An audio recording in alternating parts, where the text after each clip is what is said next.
Do solemnly swear that my presentation that I've come to make before the TRC of Liberia is the truth and nothing but the truth. So help me God. Please be seated.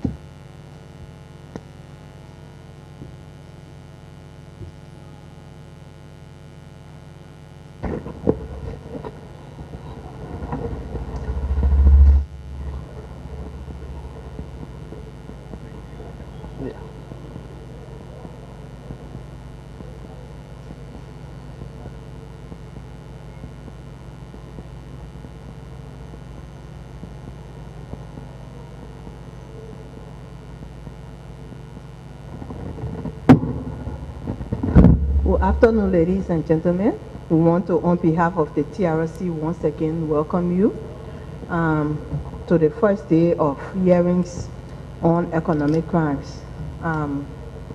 We are about to start the afternoon section, and we want to say thank you for coming to the opening program this morning. Here present are some of the commissioners. I want to introduce them to you, and then I turn over to the Commissioner with Oversight for Economic Crime to officially welcome you to the podium. So I have on my immediate right, Commissioner Per Bamboo, and then on my left, Commissioner Kpaanan, who is also the Oversight for Economic Crime. My name is Dede Dorope. I will now take the opportunity to turn over to the oversight to be able to interact with you. Thank you so much for coming.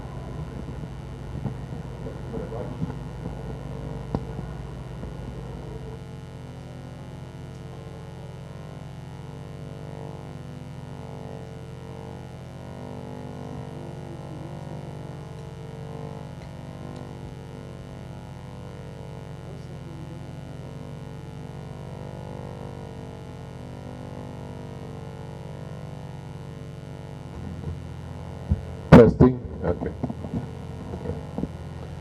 Thank you very much for assisting us in this process of investigation and review of what is classified as economic crimes committed during the period from 1979 to 2003.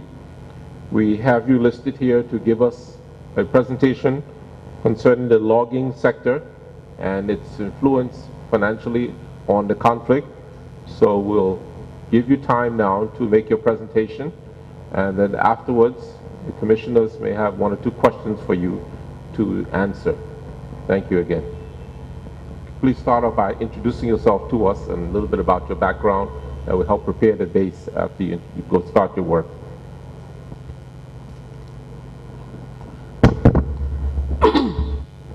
Thank you very much. Honorable Chair and Commissioners of the Truth and Reconciliation Commission, yes, ladies and gentlemen. My name is Silas Siakor. I work for the Sustainable Development Institute. Over the last 9 years, I have worked on logging and natural resource related issues in Liberia. In 2002, I received the Sting and Trudy Styler Award for Human Rights and Environment from the Whitley Lang Foundation in the UK. In 2002, I led the publication of a report on the timber industry entitled Plunder, the Silent Destruction of Liberia's Rainforest. And in 2006, I received the Gourmet Environmental Prize for Africa for outstanding environmental achievements in Africa. Today I am the director of the Sustainable Development Institute. We work principally on natural resource related issues. I've come here today with a sense of responsibility and duty. I do not come with an intention of besmearing anyone's character, but to contribute to our search for truth. For me personally, this is what I and other young and courageous colleagues of mine set out to do in 2002. to tell the story of the organized looting and pillage of Liberia's forest resources by a cartel of foreign and local businessmen, and I put that businessmen in inverted commas because by definition, I think what we saw was very different from what ordinary business people are expected to do. And government officials under the guidance of former President Taylor. Not only did they loot our forest resources, many of them aided and abetted the conflict that claimed approximately 250,000 lives. What was also appalling about their activities was the harassment, intimidation, molestation they meted out against our people in the rural areas where they operated. These things they did with impunity. Before I go further, I would like to stress here that one, this was an organized looting of public property. Two, government officials at various levels participated and contributed to this large-scale theft of public property, and all of that was made possible as a result of bad governance in the natural resource sector. And when we talk about bad governance, we're talking about a lack of transparency, a lack of accountability, total absence of the rule of law. And bear in mind, that is one of the most critical factors that made all of this looting possible. Promoting good governance in the natural resource sector is therefore a major prerequisite for making the natural resources of this country work for the poor, for equitable, sustainable development. But before I proceed, I should first of all express my concerns that the present government, led by perhaps the most high-profile opposition and critic of former President Charles Taylor then, appears to be determined to maintain former President Taylor's most notorious legacy, the large-scale seizure of over 1 million acres of communities' forest lands in 2000. Perhaps not surprisingly, this was allowed by sons and daughters of those communities when they enacted the National Forestry Law in 2000, which provided that all forest resources are owned by the Republic, totally disregarding the property rights of communities with titles for their forests. The loss to these communities were therefore in threefolds. Not only did their government steal their forests, their bank accounts, if I should describe it as such, many of the companies that were giving concessions on their land wantonly violated their rights, and yet they did not benefit from the revenue that was generated from logging on their land.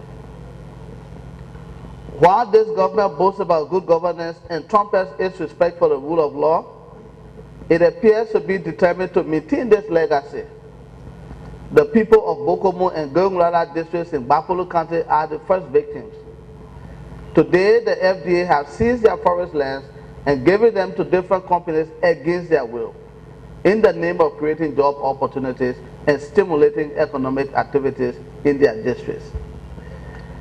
A second point I would like to raise is the fact that an in-depth forestry concession review process was carried out in 2004 and 2005. I was appointed by His Excellency former President, interim President Judy Bryant to sit on that committee. There were 18 institutions represented on that committee, comprising of different government agencies, Ministry of Justice, Ministry of Finance, the Forestry Development Authority, the UN mission in Liberia, the US government, the World Bank, and the European Commission, and civil society representatives as well. The committee at the time was comprised of these 18 institutions. The report of that review detailed the extent of the economic crimes that were perpetrated by various actors, the human rights abuses and provided an insight into how 17 logging companies aided and abetted the conflict and failed to pay their taxes. The committee found that none of the companies that operated in the forestry sector were qualified to operate in the sector. The minimum criteria established by the committee included: 1, the company should be duly registered to do business in Liberia. It should have had a valid concession agreement signed by the president and ratified by the legislature, and at least 1 year registration certificate from the Ministry of Commerce. None of the companies that came forward during the review fulfilled these minimum criteria. Therefore, they had no legal basis to operate in this country. The report from that committee recommended several actions. The key recommendations of the report including debarring all individuals and companies that aided and abetted the conflict, and suspending all those that were in arrears on their taxes, and prosecuting those that committed human rights abuses. Those recommendations have not been implemented satisfactorily. This government has failed to hold those people to account. Bear with me, this is not my story for which I'm here today, but I wanted to give you an indication of how Taylor's legacy are alive and well in the forestry sector. We documented some of these issues in 2002. Then I worked for the organization, the Save My Future Foundation. And before that publication, we had many debates and disagreements about whether or not to report these issues directly in Liberia or continue to work with our international partners so that we could remain anonymous and continue to work in country. I think all of us will understand that challenging the status quo back in 2002 was perhaps one of the most dangerous things to do. And because of that, we had many days, many nights of debate within the organization whether we were not exposing ourselves to serious stress from the government if we went public with the information we had. Following my presentation, I will present to you a copy of the report that I've just mentioned. As a compromise, we agreed to report only on the governance and economic aspects and leave the conflict and security aspects to those on the outside. My presentation today will summarize our report of September 2002 titled Plunder, the Silent Destruction of Liberia's Rainforest. However, in my effort to complete the picture, I will also introduce additional issues directly linked to that report. I should quickly add that this report was the result of years of information gathering and documentation, and brought together a wide range of issues related to the logging industry in Liberia. We focused extensively on the Oriental Timber Corporation because at the time it represented what was wrong with the Liberian logging industry. A number of points here. 1, millions and millions and millions of dollars were lost in taxes that were either never collected because the agencies that were responsible to collect those taxes did not do their duty correctly, or a combination of a series of other factors. Between 1997, when former President Silas took office, and 2001, timber production increased annually, such that by 2001, production of timber increased by over 1,300%. Between 1997 and 2001. Official FDA reports for the period stated that production total approximately 2.5 million cubic meters with a corresponding value amounting to 49 million United States dollars in revenue. But when we started to analyze those reports, we found that several 100,000 cubic meters of logs produced had disappeared in thin air. Our comparative analysis of timber production and assessed revenue from 1997 to 2001 showed the following. Total production for the period amounted to about 2.5 million cubic meters. Total export reported by the FDA, both in round logs and sawn timber, amounted to 1.7 million cubic meters, which left a total of 732,592 cubic meters unaccounted for. Nobody knew what had happened to that timber.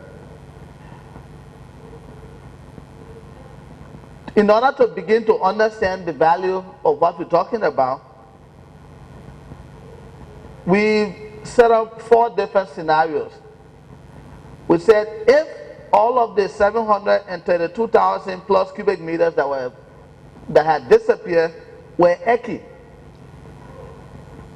at the time sold for US $80 per cubic meter, the timber that disappeared would have been valued at over 62 million United States dollars. If all of them had been Movingi, which at the time was sold for 150 United States dollars per cubic meter, the timber that had disappeared, the value would have gone up to 109 million United States dollars plus. If they were all SIPO, which were then sold in the port of Buchanan for $220 per cubic meter, that amount would have gone up to 161 million United States dollars plus. And if all of them had been Iroko, sold at the time for 250 United States dollars per cubic meter, we are talking about over $183 million worth of timber that disappeared between 1997 and 2001.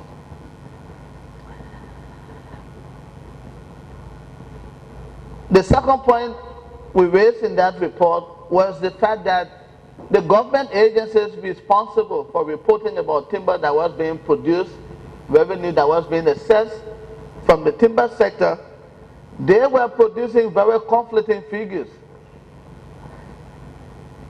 For example, the revenue figure presented by the central bank and the FDA, in 2000, the central bank reported round log export volume at 578,721 cubic meters and a corresponding value of US 59.5 million United States dollars. But the FDA reported something else. FDA reported the total production as being 637,400 cubic meters with a corresponding value of $67,505,473. This is approximately $8 million more than the Central Bank of Liberia figures show at the time. In 2001, the Minister of Finance reported export for the year as 557,314 cubic meters of both round logs and sawn timber, with a corresponding value of 60 million United States dollars. In the same year, FDA reported a total of 773,612 cubic meters of round logs, with a corresponding value of 79 million United States dollars. Again, FDA production and export figures differ considerably with the figures provided by the Minister of Finance, while FOB value differ by approximately 19 million United States dollars. And these are all state agencies that were supposed to be tallying their reports before submission to the national legislature. But that is just a tip of the iceberg. Export figures in 2001 we found were grossly understated. We did a random sampling of 16 different shipments from the Oriental Timber Corporation to Global Star alone, delivered approximately 470,000 cubic meters to seaports in China. The FOB value after being assessed by customs officials in Kpaanan totaled $42,711,552. And these are shipments for which we've got documentation, shipping records, some of which I can share with you this afternoon. I can leave for your review. Considering that with extremely limited capacity, the security risks involved with accessing those information, we were able to record 87 vessels, ships that came into Kpaanan and in Harper in 2001 alone.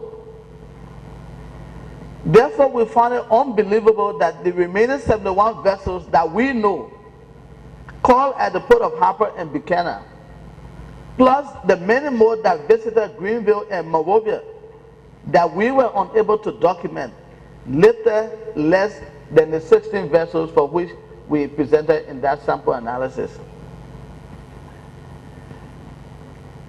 But I think in order to bring all of this home, I should stress here that in 2004 and 2005, we did look at the timber industry in greater detail. And it wasn't NGOs alone around the table. These were government agencies, international institutions, UN agencies that all worked together to look at the sector. The reports are there. The FDA has got the reports on their files. They are very in-depth. We looked at bank records. We looked at tax payment receipts. We did go out across this country and spoke to people in various town hall meetings.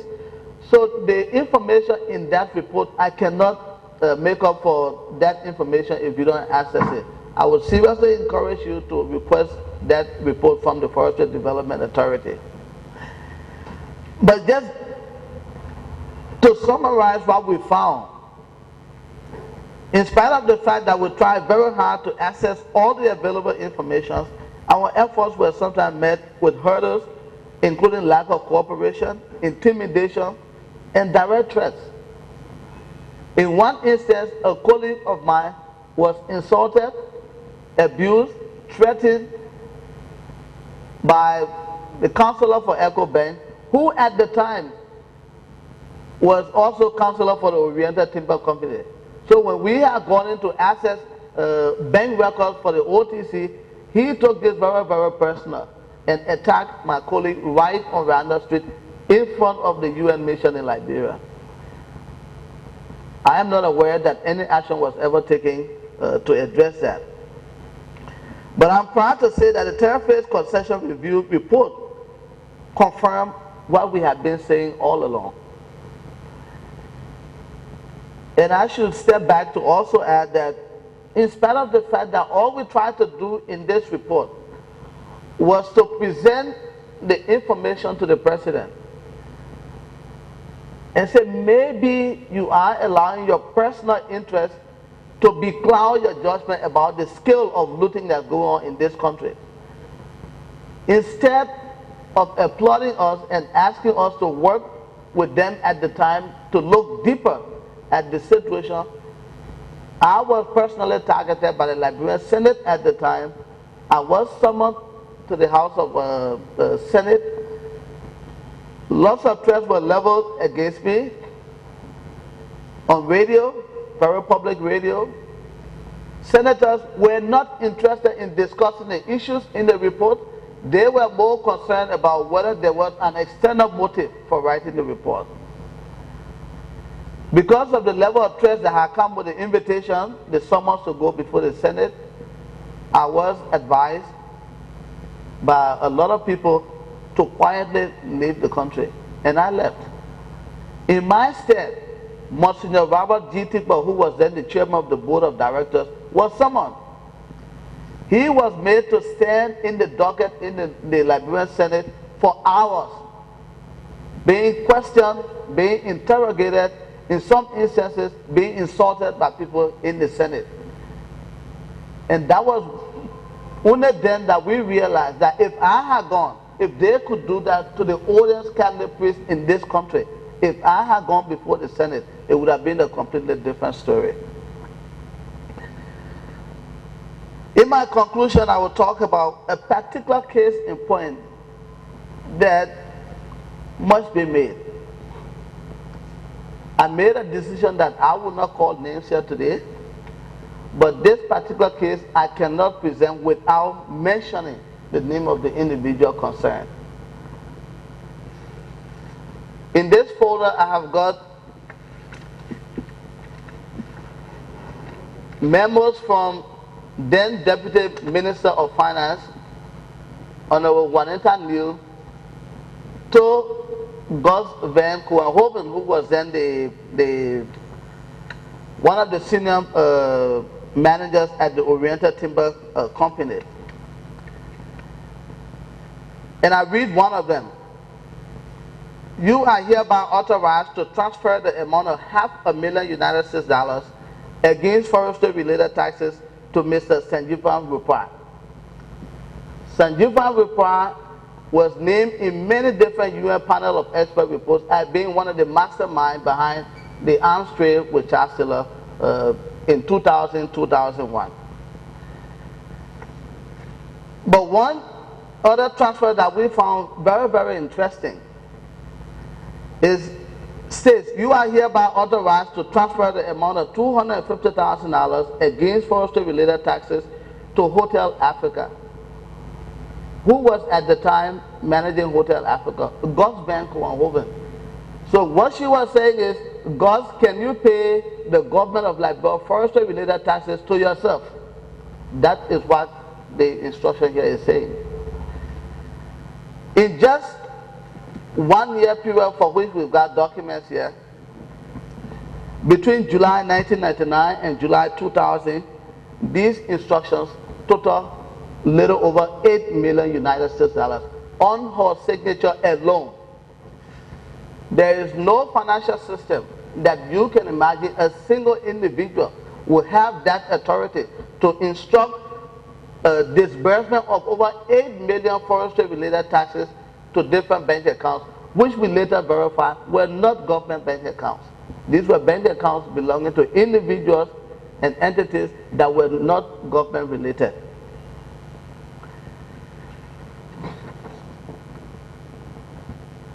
Finally, again, as I said earlier, I will urge you to ask for the Forest Concession Review Report of 2005. It documented in great detail the level of mismanagement, the level of pillage, the level of plunder, human rights abuses that were perpetrated by these logging companies. Thank you very much.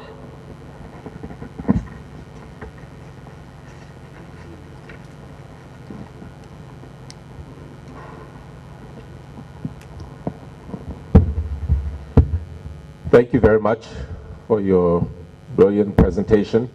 I can feel the amount of hard work that went into you and your organization preparing such a study. And it's saddened to think that at that time, many could not really understand the motive and heart behind your work. But by God's grace, that time has changed, and we hope that you will be able to give us copies of all of the documents that you have mentioned, so that we can bring a proper justice and closure to this long search for economic, social justice for this country.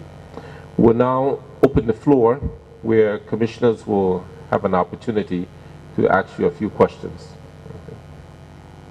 Let's start with, Becky, ready? Yeah, okay. Dolope, could you please start?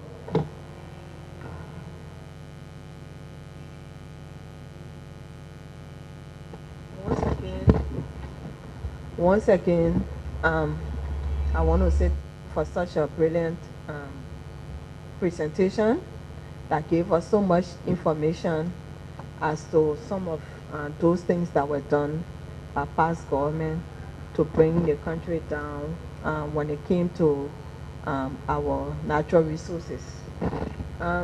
Like you said in your presentation, you said this is not your story. You did not come here to tell your own story, but you came here to tell the story of a country that for many years resources were taken out of this country, money used for things that did not benefit even the citizens of those countries, those counties that those resources were taken from. And so for that, we want to say thank you on behalf of all of those you've come here to talk to today, to talk for today. You also talk about the missing millions.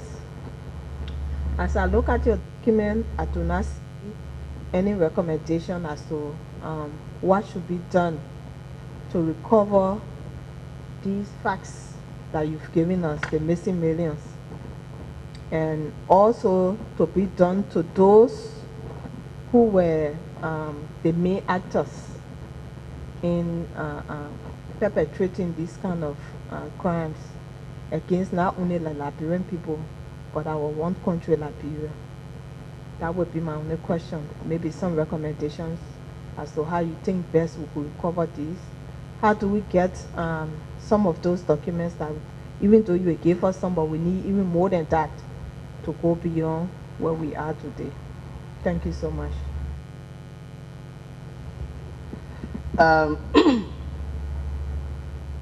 Again, if you take the concession review report, there are several recommendations in there. Because after we did that review, we found that for what we could account for, $64 million was due in taxes that were never paid by the logging companies. 64 million United States dollars. We recommended at the time that this government should pursue all of those that were in arrears, to prosecute them, to bring them before the court, to make them to pay. Those recommendations are there.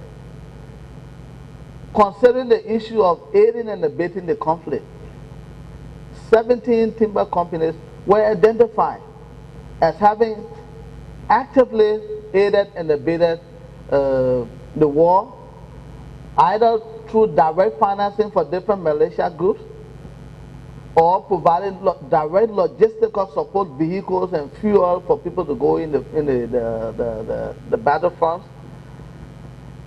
And in other instances, having militia leaders on payroll. For example, in the Maryland, General William Smoke was on the payroll of the Maryland wood processing industry, MWPI. He was considered the head of security at the time. In 2003, there were, after we received reports which we shared with other actors, that there have been massacres in Maryland involving the forces that were being led by General Smoke. The UN mission went there.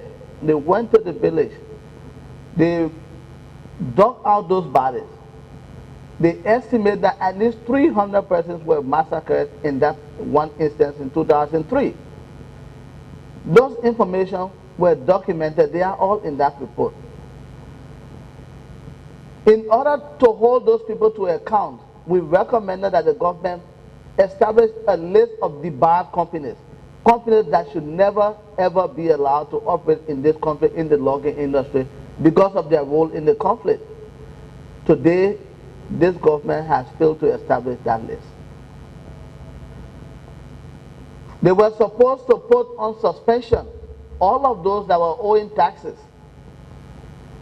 Some of the players we see re-entering the timber industry are people who still owe this government taxes, totally ignoring the recommendations from that report. So to cut short my response, my recommendation will be, let's go back to the concession review report. Let's take out those recommendations, because there is a body of evidence that support those recommendations.